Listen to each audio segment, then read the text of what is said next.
what up, l'ami, vous êtes sur Arabelle.fm, c'est votre programme comme à la D, et voilà, exactement. Alors là, vous entendez qu'on est avec Jenny. Jenny, hello, je suis tellement contente. Voilà, je suis contente que tu sois de retour avec nous, ça fait plaisir. Ça fait vraiment plaisir.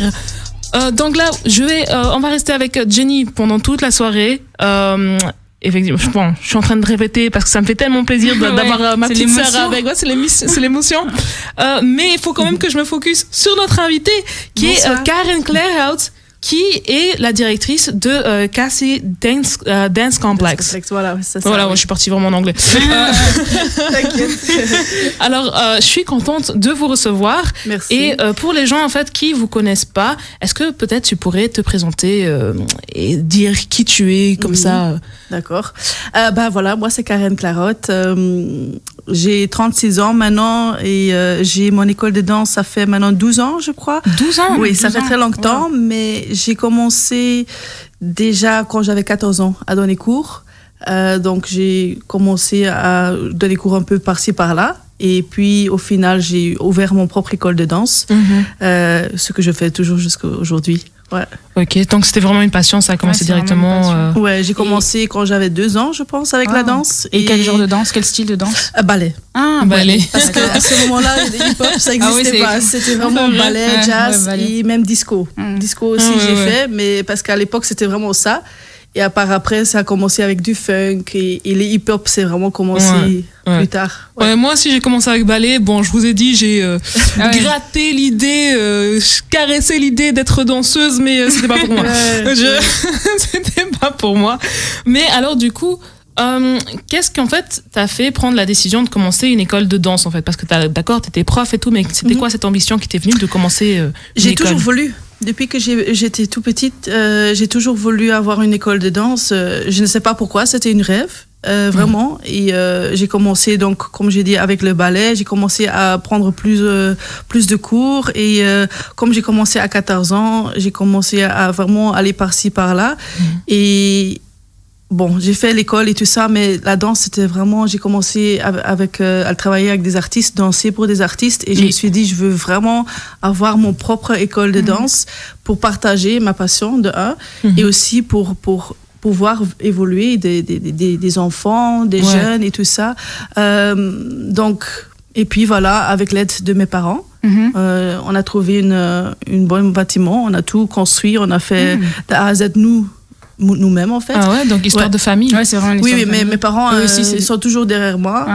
Cool, donc c'est grâce à eux. Sinon, parce que c'est grand, beaucoup de travail. Oui, et aussi tu dois faire tous les travaux, tu dois tout construire, tu dois avoir beaucoup de choses à l'intérieur, aussi les box, les miroirs et tout ça, c'est vraiment important. Et sans eux, je pouvais jamais faire ça. C'est normal. Évidemment. Ça fait plaisir d'avoir des parents qui soutiennent, surtout pour la danse en plus. Et qui peuvent aussi se tenir, parce qu'il y a des parents qui peuvent pas non plus financièrement, des choses comme ça. Et grâce à eux, oui.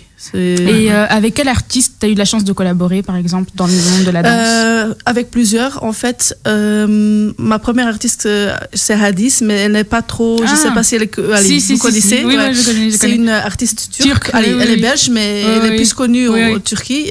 Donc, avec elle, j'ai fait beaucoup de projets, plus à l'étranger qu'ici en Belgique. Mais t'as fait en tant que chorégraphe? Non, ou en tant que danseuse? Oui, Okay, en tant que danseuse. Et puis j'ai fait Leki aussi. Leki, Catherine, Melking. Il y a plusieurs gens avec qui j'ai collaboré. C'était plus ou bien en tant que danseuse ou bien juste assistant. Mais Hadis, c'était vraiment... Avec elle, j'ai travaillé, j'ai fait le plus de shows. Ah oui, mais je vois très bien c'est qui Hadis. Jenny, elle est très focus aussi sur la danse, elle connaît bien. Et donc, quels sont tes projets futurs dans la danse, dans le monde de la danse, pour ton école ou pour toi? En fait, j'ai un peu arrêté quand j'ai ouvert mon école de danse. J'ai un peu arrêté moi-même en tant que danseuse et j'ai commencé à faire plus de projets en tant que chorégraphe parce que quand tu as une école de danse, c'est beaucoup de travail, énormément. Donc, tu dois plus gérer tout. Donc, pour moi, mon ambition, c'est plus vraiment continuer à être connue avec l'école de danse, à promotionner mon école de danse et surtout me focaliser sur les jeunes qui peuvent vraiment... Pour transmettre ta passion. Ouais, parce que chez nous, il y a tout. T'as des gens qui viennent chez nous vraiment pour être partie de la team, pour faire des shows, des vidéoclips et tout ça. Mais t'as aussi juste des jeunes qui sont juste, qui ont juste envie de danser et tout ça, et voilà. Ouais. Mais du coup, en fait, entre tous ces jeunes, en fait, il y a des gens qui, je le sais parce que j'étais en train de regarder la télé, j'ai vu que voilà, vous avez des groupes qui sont partis dans Belgium's Got Talent quand même. Oui. Et tu nous dis effectivement que c'était difficile, mais en fait, comment tu as vécu cette expérience d'avoir un groupe qui vraiment est passé à la télé nationale? Oui, donc c'était ma propre groupe. C'est moi qui étais le chorégraphe en ce moment. On avait déjà participé plusieurs fois. Et on a été passé à chaque fois, mais il y avait toujours un peu, parce qu'avec la production, c'est pas toujours facile pour travailler avec la télé, parce que la télé aussi, ils veulent une certaine direction. Donc, quand on a participé, c'était vraiment chouette à faire parce que tu apprends beaucoup au niveau de lumière, caméra et tout ça. Mais au final, on a eu le Golden Buzzer. Je sais pas si... Voilà, donc on a eu ça. Donc, pour nous, c'était directement aller au live. Donc, c'était vraiment une bonne expérience. Ouais, c'était vraiment, surtout pour les filles, allez, eux ils étaient sur scène, c'était encore différent. Moi j'étais en tant que chorégraphe et tout ça, mais quand tu es sur la scène, c'est magnifique d'avoir cette expérience. Je vois. Et en tant que femme dans le milieu de la danse, est-ce que tu as des points positifs et des points négatifs à nous dire? Je pense que il y a plus de femmes pour moi. Comment moi je les vois, peut-être ici c'est différent, mais en Flandre c'est plus de femmes qui gèrent les écoles de danse ou tout ce qui est la danse que les hommes. Donc pour moi je vois pas directement quelque chose de négatif ou positif. La seule chose que tu as souvent quand il y a des grands noms, des grands projets ou sociétés, quand tu es une femme et quand c'est un homme qui est à la société, parfois ça devient un peu pas sexuel, mais tu vois, parfois ils aiment bien te dire ah oui, mais t'es une femme, tu vois, ils aiment bien un peu te draguer, c'est un grand mot, mais voilà, parfois ils attendent des choses que tu n'es pas du tout dans ce truc-là, tu vois. Donc c'est à toi de dire non ou oui. Allez, si tu veux. You gotta be a boss. Tu dois. Oui, parce que si tu es pas, moi j'ai une personnalité forte, mais il y en a qui n'ont pas ça et ok, après tu les vois à la télé et tout ça, mais c'est pas avec. Allez, sur le bon chemin, ils n'ont pas fait ça, comment dire, avec les bonnes démarches, quoi. Je vois. Et j'ai vu que ton école de danse travaille avec des professionnels qui ont une expérience internationale et nationale et des projets aussi. Est-ce que tu peux nous en dire plus? Quels sont ces projets et quelles sont ces expériences? C'est un peu beaucoup parce que, par exemple, j'ai des profs qui sont vraiment tout le temps à l'étranger. J'ai une fille qui, par exemple, qui donne cours chez moi, elle donne le dancehall. C'est elle qui était qui a créé les pas. Parce qu'elle est souvent en Jamaïque et tout ça. Donc, elle est vraiment partout dans le monde pour apprendre, elle fait des workshops et tout ça. Nous-mêmes, internationalement, c'était plus moi-même en tant que danseuse que j'ai fait des choses. Avec l'école, parfois, on est demandé pour faire des compétitions. Mais souvent, au niveau de financièrement, pour aller là-bas, c'est toute une organisation et ils t'invitent, mais après, c'est toi qui dois presque tout faire. Donc, parfois, c'est difficile avec les élèves et tout ça. Donc, voilà, c'est un peu ça. C'est plus, avec l'école de danse, c'est plus en Belgique que je fais des choses. Et tu ne penses pas t'exporter dans d'autres pays? J'ai pensé à ça, mais plutôt en tant que chorégraphe ou donner cours. Et moi, avec l'école en soi. On va revenir tout de suite à tout ça après une très courte pause parce que franchement ça m'intéresse beaucoup. Mais faut quand même qu'on passe un petit peu de musique pour s'ambiancer là-dedans. Bien sûr. Donc on se retrouve tout de suite après une très courte chanson pour vous la famille. What up, what up, what up, l'ami, vous êtes sur Arabelle.fm, c'est votre programme Comme à la D. Comme à la D. Voilà, nous sommes ici avec, ici à ma droite, Jenny, que je réaccueille, voilà, je le ferai encore et toujours, voilà. Et voilà, notre invitée d'aujourd'hui, Karen Claerhout, directrice de l'école de danse KC Dance, voilà, exactement. Alors du coup, on était en train de te poser, là, juste hors antenne, un petit peu des questions par rapport à ta vie, on va dire un petit peu personnelle, et ton ressenti par rapport à la danse, voilà. Ouais. Est-ce que ça te manque en fait du coup, vu que, enfin, je suppose que tu fais plus de danse parce que gérer quand même une école, c'est grand. C'est difficile. Quand j'ai commencé l'école de danse, j'ai vraiment fait la décision pour ne plus travailler en tant que danseuse. Bon, au début, j'ai fait encore quelques jobs, mais depuis, ça fait très longtemps que j'ai vraiment fait un job en tant que danseuse. Maintenant, c'est plus en tant que chorégraphe que je fais, et ça me manque, bien sûr. C'est normal, tu vois. Quand tu es sur scène, c'est... Voilà, tu peux pas expliquer ça, tu vois. C'est vraiment... Donc, c'était difficile pour moi pour faire ce choix. Mais tu ne peux pas être danseuse à 100% et gérer une école de danse. À 100%, c'est très difficile parce que gérer une école de danse n'était jamais là. Ouais, c'est ça que je me disais aussi. Faut mieux pas le faire. Ouais. C'est un choix difficile en fait. Oui, c'était en fait, ça faisait partie en fait des questions du coup que j'allais te poser, mais je sais pas si je vais voir si je peux quand même poser cette question, parce qu'en fait, t'as des danseurs qui sont demandés pour faire des clips vidéo, des fashion shows. Enfin, j'ai vu sur le site quand même, c'est impressionnant. Mais c'est quoi en fait ton secret pour gérer la carrière pro des danseurs et aussi l'école? Parce que tu me dis déjà que c'est quand même assez compliqué de gérer une école, mais alors encore des danseurs qui sont professionnels.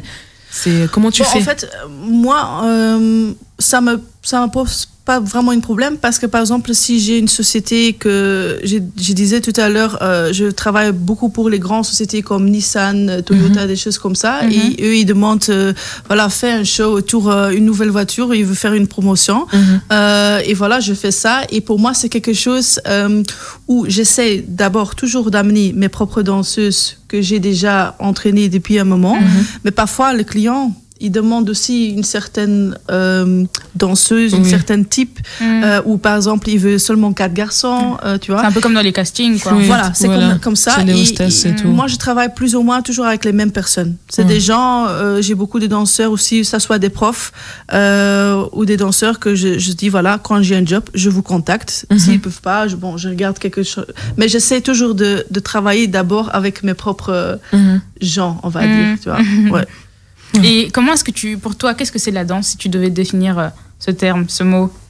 Pour moi, c'est s'exprimer vraiment qui tu es, toi-même, parce que la danse, c'est tellement, comment je peux dire ça, grand, parce que tu as tellement de différents styles. Il y en a qui sont forts en moderne, il y en a qui sont forts en ça, mais pour moi, c'est surtout quand tu es fâché ou quoi que ce soit, quand tu te sens down, ou même quand tu es happy aussi, tu vois. Ça t'aide, tu vois. C'est la musique déjà, extérioriser, voilà. Tu le mets fort, tu es dans une salle de danse. En plus, avec les élèves, pour moi, c'est quelque chose... mais c'est beau de voir la passion que tu donnes aux élèves et de voir ces élèves grandir et évoluer. C'est ça. Parce que maintenant c'est difficile, parce qu'on peut pas, on doit faire des cours en ligne, des choses comme ça. Oui, justement. C'est pas la même chose. C'est pas la même chose. Et comment vous faites du coup avec les cours en ligne? En fait, moi j'essaie toujours de faire tous les moyens que les élèves, ils ont quand même quelque chose. Donc en ce moment, on fait 3 choses. On fait online, on fait outdoor. Pour les plus douces, on peut faire ça maintenant depuis 2 semaines. Et on fait aussi pour les moins douces, ça c'est toujours à l'école de danse. Ouais. Donc ça c'est 3 différents programmes en ce moment. Et du coup, vous faites ça où? C'est sur une grande place, à Gand? Ouais, j'ai trouvé une sorte de tente qui peut s'ouvrir pour que les élèves ils sont pas dans la pluie quand ils dansent dehors. Mais la semaine passée, il faisait -6 quand même. Il faisait froid, mais bon, on a continué à faire. On était là avec des écharpes, des bonnets, des choses comme ça. Mais c'est chouette. Au moins, c'est quelque chose. Au moins, c'est la passion aussi. Parce que moi, -6 dehors... Non, c'est vrai, parce que les moins douces, ils ont eu tout le temps leur chance d'avoir la danse, mais tout ce qui est plus douce, même plus 18, en ce moment, il n'y a rien. On peut rien faire. Et quelle devise as-tu pour ton école? C'est quoi la devise de ton école de danse, en fait? Tu veux dire quoi par devise? Le mot-clé, comment tu définirais ton école de danse si tu devais dire en une phrase? Quel message tu veux passer à tes... Multiculturel d'office, mais surtout, on ne juge pas. Je sais pas comment on peut dire ça en un mot. Tout le monde est la bienvenue. C'est ça, quoi. Que ce que tu as déjà dansé ou pas, ou on s'en fout, personne te regarde. Parce que parfois, tu as ça. Quand tu arrives dans une école de danse, que tu parfois, sens pas à l'aise, ça c'est quelqu'un nouveau. Ou, ça, c'est un ancien. Chez nous, il n'y a pas ça. Tout le monde, ils sont la bienvenue. Allez. Et chez vous, du coup, c'est où pour les gens qui sont peut-être intéressés, qui nous écoutent? C'est à Gand, c'est vraiment, c'est pas loin du centre, pas loin de la gare et tout ça. Et voilà, venez, vous êtes la bienvenue. On a un peu de tout, c'est à partir de 2 ans et demi jusque voilà, on peut jusque quand on veut. Voilà. Ben, j'ai une dernière question avant que du coup on doive malheureusement te dire au revoir, parce que bon, si on ne devait pas, on serait resté avec toi. Mais voilà, dernière petite question, est-ce que tu as un message pour les gens qui voudraient se mettre à danser, ou peut-être même les gens qui décident de peut-être monter une école, qui ont ce courage comme toi tu l'as eu? Oui. Pour ça, je peux vraiment dire que quand tu veux commencer une école de danse, que tu sois juste soutenu par au moins ça soit des amis ou tes parents, comme moi par exemple, mais juste que tu le fais seul, même si tu le fais seul, comme je le fais, mais que tu sais que voilà, s'il y a quelque chose, tu peux toujours compter sur tes amis, ou tes parents ou la famille, n'importe, tu vois. Ça, c'est quelque chose que je conseille. Un soutien. Oui. Parce que toute seule, c'est difficile. C'est très difficile. Ok, ben alors franchement, merci beaucoup à toi d'être venu jusqu'ici, d'avoir donné aussi ce conseil et de nous avoir donné un très bel interview. On espère te retrouver peut-être très bientôt, ou de voir encore ton équipe, peut-être un futur Belgium's Got Talent, qui sait, ce serait bien. Dans un clip, voilà, exactement. Voilà. Et on te dit au revoir pour seulement maintenant. Et là, on va faire une courte pause pour nos éditeurs. La famille, on vous retrouve très, très bientôt. À tout de suite.